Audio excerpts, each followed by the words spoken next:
거친 파도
자, 오늘 본문은 겟세마네 동산에서 기도가 끝난 다음 종교 지도자들이 보낸 무리들이 이제 예수님께로 왔고 또 예수님을 체포하는 장면이 오늘 본문입니다.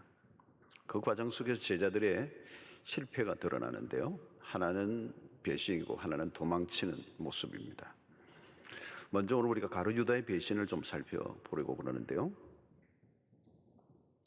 마가는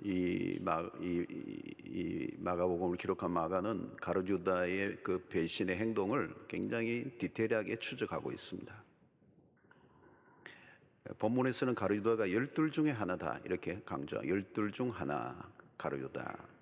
최측근이라는 얘기겠죠. 최측근이다. 주님이 기도하시는 동안에 동산 아래에서는 무슨 업무가 진행이 되고 있었습니다. 예수께서 기도를 끝내고 하산하실 때 무장한 군사들이 진을 치고 있었던 거죠. 이 체포 작전은 굉장히 조직적이고 신속하게 진행이 되었습니다. 가룟유다는 이미 종교 지도자의 편에 서 있었습니다. 14장 1절을 보면 이틀이 지나면 유월절과 무교절이라 대제사장들과 서기관들이 예수를 흉계로 잡아 죽일 방도를 구하며 누가 예수를 잡아 죽이려고 계획을 하고 있습니까? 그 시대의 종교 지도자들입니다. 대제사장과 서기관, 장로들. 그런데 거기에 가룟유다가 가세를 합니다.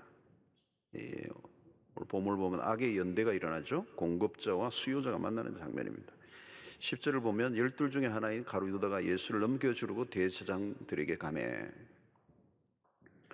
그러니까 대제사장들과 서기관과 이런 장로들이 예수를 죽이려고 흉계를 가지고 있고 동시에 가룟유다도 예수를 넘겨주려고 하고 있습니다. 그러면서 은밀한 거래를 하죠. 11절에 보면 그들이 듣고 기뻐하며, 그들은 대제사장과 서기관들입니다. 그들이 듣고 기뻐하며 돈을 주기로 약속하니 유다가 예수를 어떻게 넘겨줄까 하고 그 기회를 찾더라 그랬습니다. 대제사장들이 그룹들이 이 가룟유다에게 돈을 제안을 했습니다. 이 돈이 어디로부터 나오는지 모르지만 검은 돈이겠죠. 대제사장들이 검은 돈을 가지고 있습니다. 그리고 가룟유다는 고급 정보를 제공해 줍니다. 예수를 사고 파는 장면입니다. 돈거래가 이루어지고 예수를 팔고자 한 것이죠. 자, 가룟유다는 돈을 받았고 대제사장과 모종의 약속을 하게 됩니다. 우리는 줄곧 이 가룟유다의 배신에는 돈이 있다는 걸 알게 됩니다. 돈을 사랑하는 자였다. 자, 가룟유다의 배신은 마음에서 시작되었습니다. 사실 우리가 마음으로는 죄를 많이 짓죠. 미워하기도 하고 또 욕을 하기도 하고 사람을 마음으로는 죽이기도 하고, 그러나 마음 먹은 것을 행동으로 옮기지는 않습니다. 마음을 먹은 것과 행동으로 옮기는 것은 다른 것입니다. 좋지 않은 마음을 품었다가도 돌이키죠. 그리고 행동하지 않습니다. 행동까지 가면 강을 건너는 것이죠. 가룟유다는 예수를 팔 마음을 생각을 가질 뿐만 아니라 이제 행동으로 옮기고 있습니다. 이 사건은 예수님이 겟세마네 동산에서 기도를 마치자마자 일어난 사건입니다. 오늘 본문은 가룟유다가 대제사장과 서기관과 장로들에게 파송된 자들과 함께 금과 몽치를 들고 들이닥쳤습니다. 밤을 새워 기도하신 주님을 향해 가룟유다가 다가온 것이죠. 자, 이 말은 다락방 강화, 예수님이 다락방에서 제자들과 마지막 만찬을 보내실 때 그 이후에 이미 그 다락방 강화 이후에 바로 가룟유다는 그 방을 빠져나온 것 같아요. 그리고 예수님이 겟세마네 동산에 기도하실 때에는 그가 예수를 팔아 넘기기 위해서 적들과 의논을 하고 있었습니다. 지금은 아직 날이 새기 전인데요. 아마 달이 두둥실 떠 있었다면 흐릿하게 어렴풋이 사람들을 인식할 수 있는 그런 상황이었으리라고 생각합니다. 기도를 마치고 내려오시는 주님 앞에 가룟유다가 다가왔습니다. 그리고 그 유명한 입맞춤을 합니다. 예수님에게 입맞춤을 합니다. 어쩌면 제자로서 예수님에게 입맞춤한 것은 자연스러운 일입니다. 스승에 대한 존경의 마음을 담아 입맞춤을 한 것은 아름다운 일이죠. 그러나 그 입맞춤은 달랐습니다.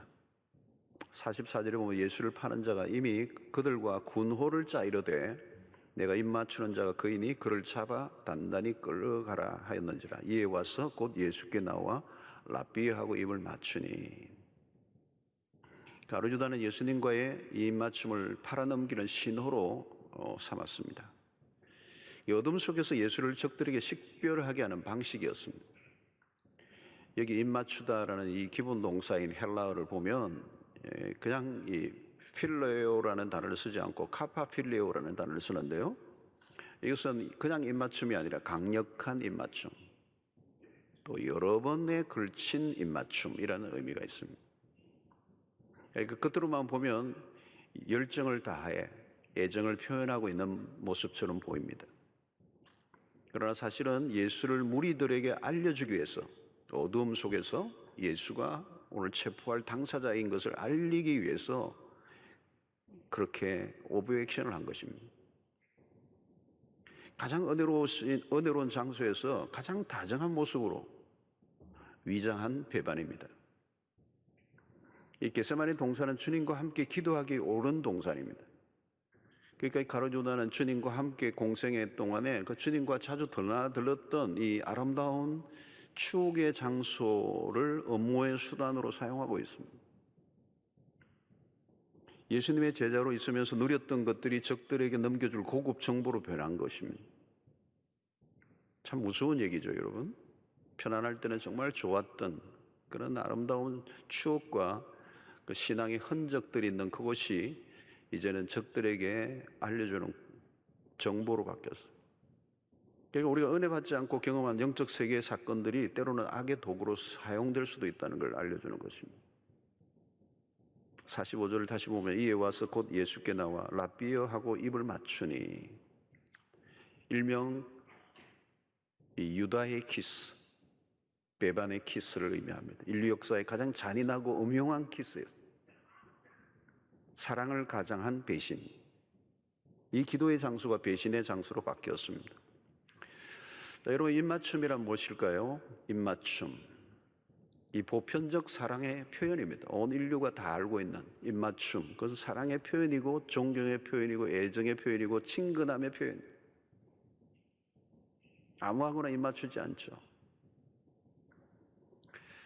여러분, 우리가 포옹을 한다, 허깅을 한다, 포옹을 하거나 입맞춤을 하거나 우리 악수도 마찬가지. 사실은 서로 깊은 신뢰를 주고받는, 오른손을 내밀 때 내가 무기가 없다, 그런 의미가 악수라고 그러지 않습니까? 포옹이라든가 입맞춤이나 악수는 서로에 대한 깊은 신뢰를 주고받는 하나의 바디 랭귀지라고 할 수 있습니다. 그리고 우리는 입맞춤을 할 때 우리는 무장 해제가 되죠. 그런 의미에서 입맞춤은 순수해야 합니다. 거짓으로 하면 안 되는 거죠. 사실 우리가 악수를 할 때도 마찬가지고 입맞춤 할 때도 마찬가지고 포옹을 할 때도 진심으로 해야 돼요. 여러분, 잠시 예수님의 입장을 한번 상상해 보십시오. 가룟유다가 그 어두운 밤에 다가왔어요. 눈이 마주쳤을 거 아닙니까? 오랜 세월 동안 같이 스승과 제자의 관계입니다. 그런데 가룟유다가 미소를 띠며 주님께로 다가와서 입맞춤을 할 때 얼마나 섬찟한 장면입니까? 가룟유다는 굉장히 대담해요. 모든 일이 신속하게 진행이 됩니다. 그리고 입을 맞추는 그 순간에 사인이 전달되면서 체포 명령이 떨어집니다. 그래서 오늘 46절 그들이 예수께 손을 대어 잡건을, 가슴이 떨리는 장면이에요. 우리가 이 장면에서 놀라는 것은 무엇입니까? 인간이 참 악하구나. 예수님이 겟세마네 동산에서의 그 고뇌에 찬 기도 속에는 곧 일어날 이 가룟유다의 배신의 사건도 염두에 두었을 거라고 생각이 됩니다. 그가 그토록 사랑했던 제자의 배신은 가슴을 에이는 아픔을 안겨준 것이죠. 12 중 하나라는 것을 마가가 밝히는 이유도 바로 그것입니다. 이 배신이 주는 상처는 너무 커져. 그리고 그의 뻔뻔함과 음흉함에서 철저한 이중성을 보게 되는 것입니다. 이 이중성이라고 하는 것은 타락한 인간의 특성입니다. 그리고 인간의 숨겨진 악이 얼마나 교활한가, 그리고 인간이 밑바닥까지 내려가면 이런 일까지도 할 수 있구나라는 것을 보여주고 있습니다. 여러분, 그렇다면 우리는 어떤가요? 가룟유다와 우리의 차이. 가룟유다는 드라마틱하게 배신을 했습니다. 우리는 가룟유다처럼 그렇게 드라마틱하게 배신을 하지 않지만 우리는 일상 속에 다양한 형태로 예수님을 배신할 때가 있습니다. 가룟유다는 노골적으로 배신을 했습니다. 그러나 우리는 좀 더 교묘하게 배신을 하고 있을지도 모릅니다. 나 자신의 유익을 위해서 예수를 모른 척, 때로는 이용을 할 때도 있었어요. 여러분, 돈이 되면 사실 오랜 친구의 관계에서도 배신이 벌어지죠. 돈 때문에 친구가 등을 돌립니다. 아닙니다. 동업을 하던 형제 간에서도 등을 돌리는 일은 얼마든지 일어납니다.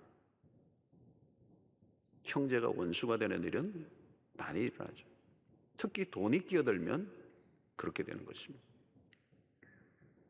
오늘도 사실 이 가룟유다 예수와 돈 사이에서 벌어진 일입니다. 돈이 끼어들면 무슨 일이 일어나는지 알 수가 없습니다. 우리도 우리의 신앙의 양심을 팔고 또 돈 때문에 예수에게서 등을 돌렸던 배신이 우리의 일상 속에서도 없다고 얘기할 수는 없을 것입니다.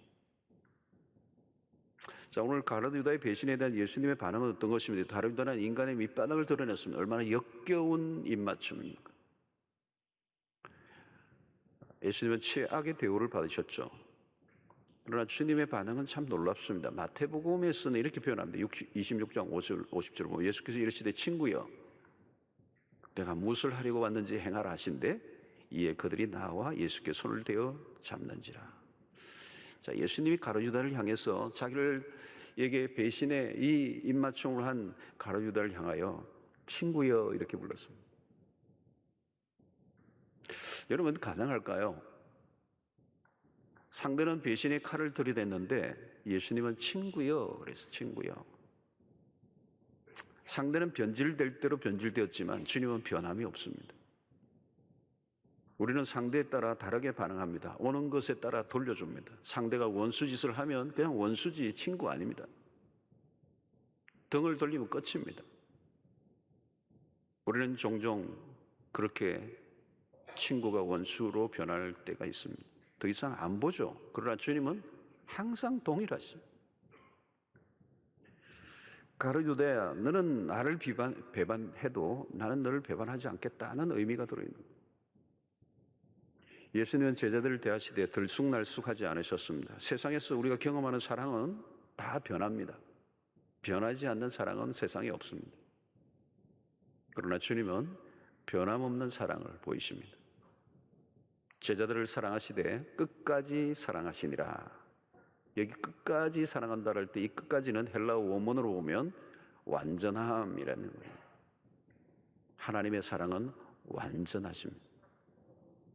초대교회 교부였던 크리소스톰에 의하면 예수님은 제자들의 발을 씻어 주실 때에 가룟유다의 발을 가장 먼저 씻어 주셨다 그렇게 표현하고 있습니다. 주님은 끝까지 가룟유다를 챙기셨고 기회를 주셨습니다. 그리고 가룟유다는 충분히 사랑을 받았습니다. 그래서 주님의 편에서는 아픔이 헤아릴 길이 없겠죠. 사랑한 만큼 배신이 주는 고통은 더 큰 것이죠. 배신은 깊은 상처를 남깁니다. 잠 못 이루게 합니다. 여러분, 배신을 경험해 보신 분이 계십니까? 아마 인간이 당하는 아픔 가운데 가장 상위권에 있는 것일 겁니다. 예수님이 겪었을 고통은 우리가 심작하기 어렵습니다. 특히 지금은 어떤 때입니까? 예수님에게는 가장 힘든 시간입니다. 가까이 있는 사람들의 환대와 지지가 어느 때보다 절실한 시간. 제자들이 마음을 같이 해주어도 쉽지 않은 십자가를 목전에 둔 예수님. 바로 그때 12 중에 하나가 등에 칼을 꽂습니다. 이것을 어떻게 이겨내셨을까? 그럼에도 불구하고 그를 향하여 친구여, 어떻게 이게 가능한 것인가? 그 답은 겟세마네 동산에서의 기도입니다. 예수님은 다가올 십자가 사건뿐만 아니라 제자들의 배신과 도피극을 알고 계십니다. 진작부터 가룟유다의 배신을 알고 계셨어요. 주님은 겟세마네에서의 간절한 기도 속에 이 모든 것을 기도로 성화시켜 내신 거죠. 여기서 우리는 기도의 힘을 느낍니다. 예수님은 기도를 통하여 다가오는 모든 것을 받아들이시기로 하셨습니다. 십자가가 무엇입니까? 사랑입니다. 십자가가 무엇입니까? 끝없는 용서입니다. 주님은 미움을 사랑으로 성화시키셨어요. 친구요. 예수님은 결코 그 이름을 가식적으로 부르지 않았습니다. 주님은 진실하신 분이십니다. 주님을 마음을 담아 가룟유다를 향하여 친구요. 주님은 배신의 상처에 빠져 허우적거리지 않으셨습니다. 기도가 왜 필요한가요? 주님은 십자가에 승리하기 이전에 겟세마네에서 이미 승리하셨습니다. 그리고 가룟유다의 배신 앞에서도 승리하신 모습. 그 원수와 같이 배신을 하고 있는 그 제자를 향하여 친구요 그랬습니다. 주님은 말씀대로 사셨습니다. 원수를 사랑하라고 말씀하신 것만 아니라 실제로 원수를 사랑하신 분이십니다. 이런 분의 7번이라고 용서하라고 말씀하시는 것만이 아니라 그렇게 실천하셨어요. 주님의 사랑은 변함이 없습니다. 우리는 늘 배반하고 또 배반하지만 주님은 배반하지 않으시기에 그 주님의 여전한 사랑 때문에 오늘 우리가 여기 있는 줄로 믿습니다. 중요한 것은 배신 이유죠. 회복을 하면 됩니다. 누구나 순간적으로 죄를 지을 수 있습니다. 실수하지 않고 사는 사람이 어디 있겠습니까? 베드로와 가룟유다는 50보 100보입니다. 우리 모든 인간이 다 그렇습니다. 50보 100보입니다. 우리는 늘 넘어지죠. 우리의 신앙의 여정을 돌아보면 넘어진 연속이었습니다. 어떻게 회복하죠? 용서를 구하면 되는 것입니다. 주님이 가룟유다에게 끝까지 친구라 부르신 것은 돌아오기를 기다리시는 마음을 전달한 겁니다. 친구여, 아직도 기대가 있다. 요한일서 1장 8절로 9절에 만일 우리가 죄 없다고 말하면 스스로 속이고 또 진리가 우리 속에 있지 아니할 것이요 만일 우리가 우리 죄를 자백하면 그는 미쁘시고 오르사 우리 죄를 사하시며 모든 불의에서 깨끗하게 하실 것이요. 여러분 진짜 배반은 무엇입니까? 주님의 사랑을 끝까지 외면하고 거절하는 것이 진짜 배신입니다. 오늘도 우리는 넘어지고 넘어져요. 그럼에도 불구하고 주님은 우리에게 늘 손을 내미십니다. 기회를 주십니다. 다시 시작하자고. 회개하면 삽니다. 지금도 돌이키면 삽니다. 아마 그것이 가룟유다를 통하여 우리에게 주시는 메시지일 거예요. 오늘 제자들의 실패는 계속됩니다. 이번에는 베드로죠. 46절과 47절 보니까 그들이 예수께 손을 대어 잡거늘 곁에 서 있는 자 중에 한 사람이 칼을 빼어 대제사장의 종을 쳐 그 귀를 떨어뜨리니라. 베드로가 돌출 행동을 합니다. 어디에서 난 칼인지 알 수 없지만 휘둘렀습니다. 어디를 목표로 하고 겨냥하고 휘둘렀는지 모르지만 이 말고라는 사람의 귀에 대제사장의 종의 귀를 잘라버렸어요. 베드로의 칼 솜씨는 갈릴리 바닷가에서 주로 생선 배를 따던 솜씨였습니다. 베드로는 우발적이고 충동적인 행동을 했어요. 자칫하면 양쪽의 싸움으로 큰 충돌이 일어날 뻔했습니다. 주님은 신속하게 문제를 수습하셨습니다. 주님은 베드로의 행동을 지지하지 않으셨습니다. 이것은 용기가 아니라 무지라는 거죠. 충성이 아니라 책망받을 일이었습니다. 그의 행동으로 예수님의 목숨을 지켜줄 수 없었습니다. 주님은 지금 십자가의 길을 가고 계십니다. 베드로의 행동은 십자가와 정반대의 길이에요. 주님의 제자가 무협지 흉내를 내서는 안 되는 거죠. 그래서 언제나 우리는 잘못된 열심이 문제입니다. 열심이 필요하지만 잘못된 열심은 아무것도 안 하는 것보다 나쁜 것입니다. 잘못된 열심은 하나님의 나라의 걸림돌이 됩니다. 하나님의 일을 인간적인 힘과 방법으로 이룰 수 없다는 것입니다. 영의 일을 육으로 감당하려고 해서는 안 된다. 그릇된 열심은 일을 더 복잡하게 만드는 겁니다. 사탄은 우리로 하여금 무모한 힘을 낭비하게 만듭니다. 육에서 시작하 육으로 끝나게 하는 것입니다. 여러분, 우리는 사탄의 장난에 놀아나서는 안 돼요. 사탄은 매우 강교하기 때문에 손 하나 대지 않고 승리하는 비법을 알고 있습니다. 기도하지 않으면 그 마귀의 술수에 우리가 넘어가게 돼 있어요. 주님은 기도하심으로 영적 전쟁을 대비하셨습니다. 그러나 베드로는 기도할 시간에 기도하지 않았어요. 기도하지 않은 후유증이 금방 나타났습니다. 이렇게 남의 길을 자르는 영적 대응이 아니라 육신의 혈기로 대응을 한 것입니다. 주님은 베드로에게 칼을 칼집에 꽂으라고 말씀하셨습니다. 언제나 그렇습니다. 여러분, 휘두르는 칼이 멋있는 게 아니라 칼집에 꽂혀 있는 칼이 더 멋있어요. 세상의 나라는 칼을 휘둘러 세워간다면 하나님의 나라는 칼집에 꽂아 둠으로 이루어가는 나라예요. 남의 귀를 자르고 목을 베어야 세워지는 나라는 하나님의 나라가 아닙니다. 다른 사람을 죽인 자리에 내가 올라서는 것은 혈과 육의 싸움에서 일어나는 일인데, 하나님의 나라는 칼솜씨를 자랑하는 것이 아닙니다. 날카로운 칼일수록 숨겨야 되죠. 그러므로 언제든지 우리는 칼을 갈면 안 돼요. 대신에 칼집을 만들어야 돼요. 주님은 마태복음에서 칼을 쓰는 자는 칼로 망한다 그랬어요. 예언적 말씀입니다. 칼을 쓰는 자는 칼로 망한다. 칼을 갈면 그 칼에 결국은 자신이 베어 죽는다는 거예요. 예수님이 아니었다면 베드로는 대제사장들이 보낸 그 많은 군사들과 일전을 벌이고 자칫하면 죽을 뻔했습니다. 주님은 칼과 몽치를 들고 온 사람들에 대해서 어떻게 반응하셨는가를 주목하십시오. 요한복음 18장 36절에 분명히 말씀하십니다. 예수께서 대답하시되 내 나라는 이 세상에 속한 것이 아니니라. 만일 내 나라가 이 세상에 속한 것이었다면 내 종들이 싸워 나로 유대인들에게 넘겨지지 않게 하였으리라. 이제 내 나라는 여기에 속한 것이 아니니라. 하나님의 나라와 세상의 나라를 엄격하게 분류하고 계십니다. 다르다는 겁니다. 하나님의 나라는 세상적인 방식으로 이루어지지 않는다. 그래서 주님은 싸우려고 생각조차 하지 않았어요. 무능하기 때문입니까? 두려워하셨기 때문입니까? 주님은 12영도 더 되는 천사들을 동원하실 수 있는 분이십니다. 그러나 당신이 가지고 있는 힘을 철저히 감추셨다는 거예요. 칼을 칼집에 꽂으라. 명금일수록 칼집이 좋아야 된다는 거예요. 칼집에 들어있지 않는 칼은 위험한 것입니다. 칼집이 없는 칼은 흉기예요, 흉기. 내가 얼마나 능력이 있는가의 문제가 아닙니다. 중요한 것은 그런 것들을 담는 인격의 문제예요. 그래서 칼은 실력이라면 칼집은 인격이라고 볼 수가 있는 것입니다. 인격의 뒷받침이 안 되는 실력은 흉기가 될 때가 많죠.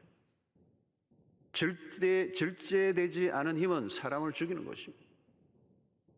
힘을 어떻게 다룰 것인가에 따라 긍정 혹은 부정적인 결과를 낳을 수가 있습니다. 인류의 역사는 자기가 쌓은 힘에 의해서 무너졌습니다.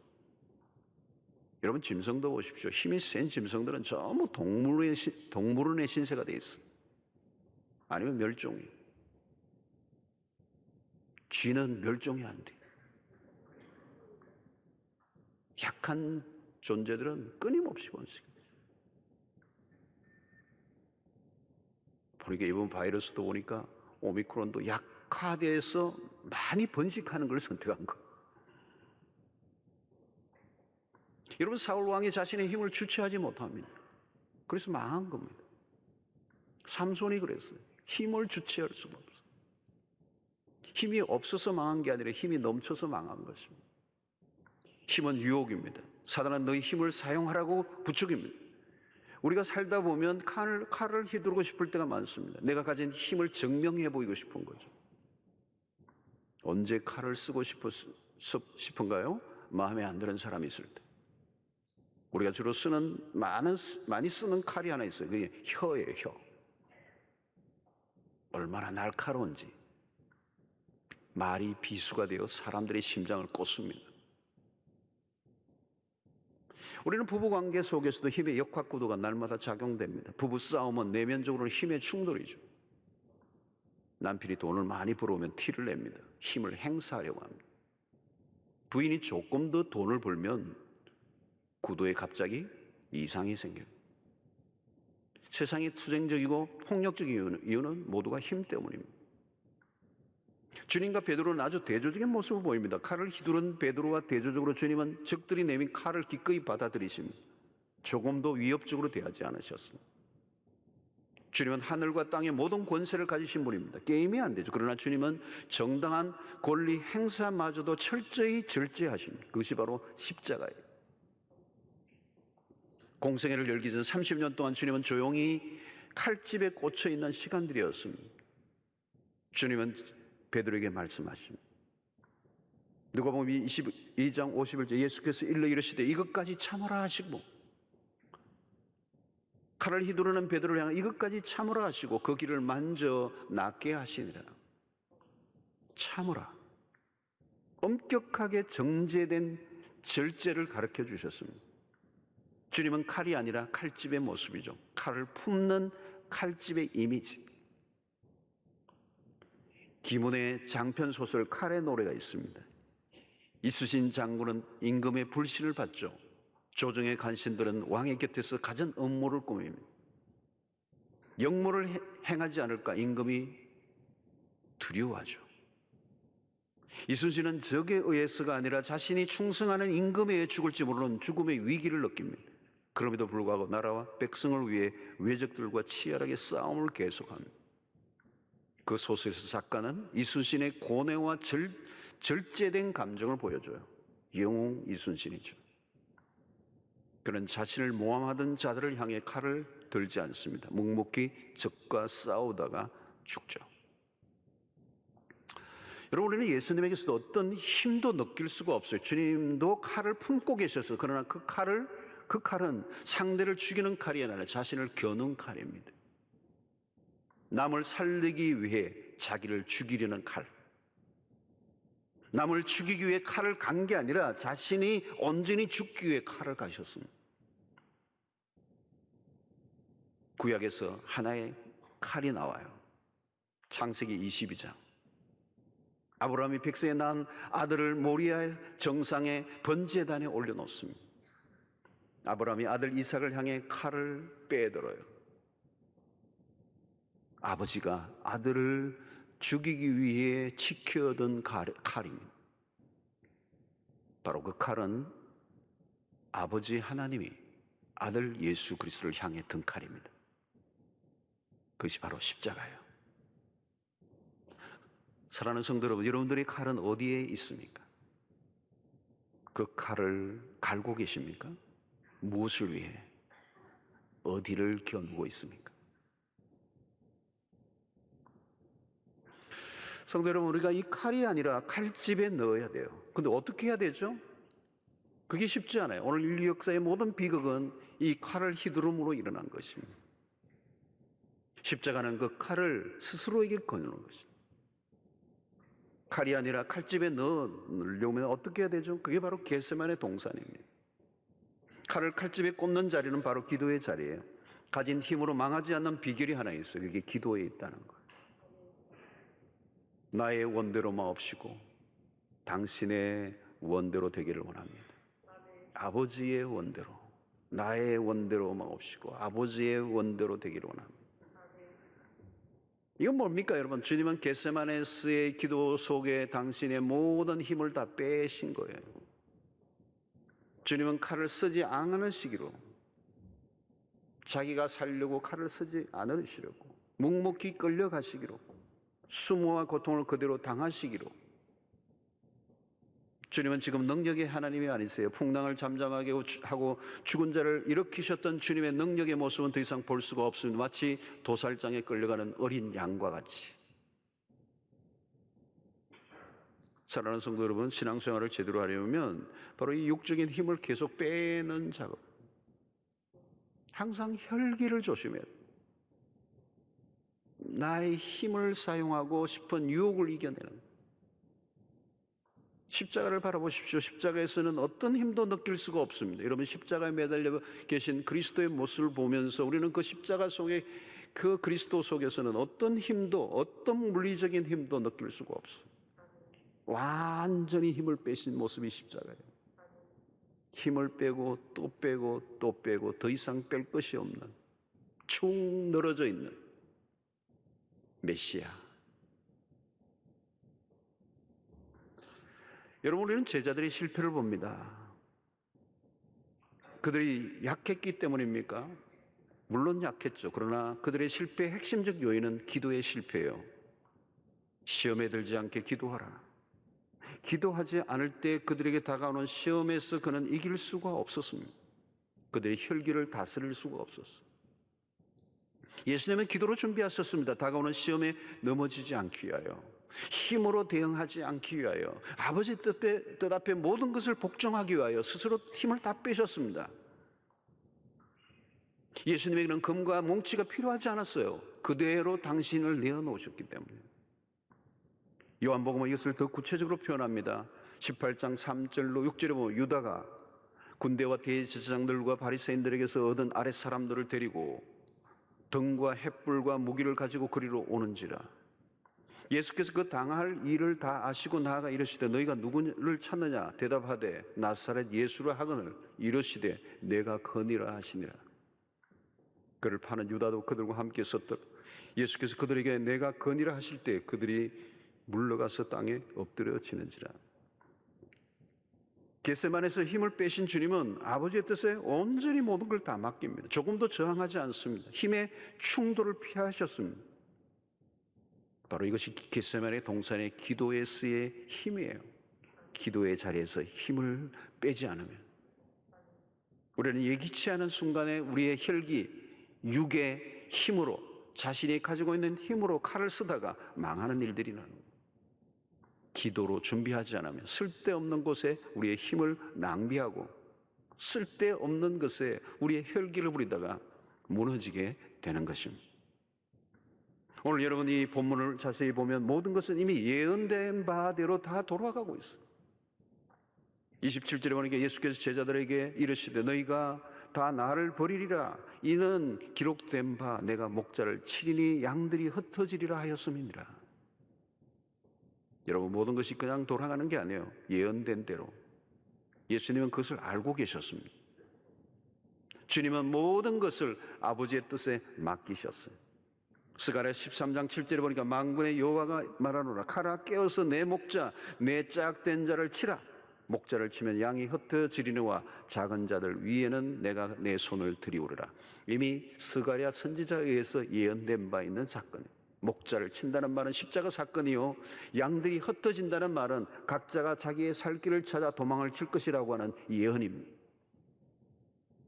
그렇습니다. 가룟 유다의 배신 그리고 제자들의 도망치는 모습이 오늘 이 본문 속에 클로즈업 되고 있습니다. 배신과 비겁함, 제자들의 도피, 그들은 모두가 예수를 다 버렸어요. 여러분, 우리는 구원의 길을 걸어가시는, 십자가의 길을 걸어가시는 그리스도의 곁에는 아무도 없어요. 누구도 도움이 되지 않아요. 주님은 홀로 십자가의 길을 걸어가십니다. 성경을 통해서 우리가 확인하고 또 확인하는 게 하나 있습니다. 그것은 인간의 철저한 실패입니다. 십자가 도상에 걸어가는 이 모든 과정 속에 성경은 우리에게 뭘 보여줘요? 인간의 처절한 실패예요. 그렇게 예수님의 곁에서 가까이 사랑을 받고 돌봄을 받고 양육을 받았던 그들이 넘어지는 이 모습을 통하여 인간의 실패, 사실 인간의 모습만 본다면 절망적인 것입니다. 그러나 성경은 또 다른 오버랩이 돼요. 하나님의 구원의 열심. 인간의 실패에도 불구하고 하나님의 구원은 실패하지 않습니다. 인간의 열심이 아니라 하나님의 열심으로 구원의 역사가 이루어졌습니다. 오늘도 우리는 끊임없이 실망스럽게 도망을 치지만 주님은 다시 찾아와 주시는 분으로, 우리는 끊임없이 배반하지만 주님은 우리를 배반하지 아니하시는 주님으로 오늘 우리에게 비추어지고 있습니다. 사랑하는 성도 여러분, 오늘도 여전히 우리는 그리스도의 제자로 십자가의 길을 걷는 사람들, 일평생 우리의 믿음의 길에서 그 제자도의 길에서 이탈하지 않고 주님과 함께 동행함으로 주님의 귀한 제자의 삶을 끝까지 걸어가는 여러분들 되시기를 주의 이름으로 축원합니다. 하나님 아버지, 오늘 우리에게 주신 말씀을 통하여 우리의 인간의 민낯을 봅니다. 얼마나 비열하며 얼마나 악랄하며 음흉하며 그렇게 뻔뻔하며 담대하게 예수님 앞에서 죄를 짓는 그 배반의 입맞춤, 그 속에 인간의 완악함과 우리의 모습을 봅니다. 끊임없이 그리스도로부터 등을 돌리며 도망을 치는 제자들의 모습이 우리의 모습이 아닌지요. 주님, 우리를 불쌍히 여겨주시고 우리는 넘어지고 깨어지고 우리에게는 소망이 없습니다. 오직 주만이 우리의 소망이 되십니다. 주님, 우리를 긍휼히 여겨 주시옵시고 주님의 길을 함께 걸어가기에 부족함이 없도록 우리의 믿음을 날마다 일깨우고 기도의 자리에서 깨어 승리하는 주의 백성들 되게 하여 주시옵소서. 예수님의 이름으로 기도하옵나이다. 아멘.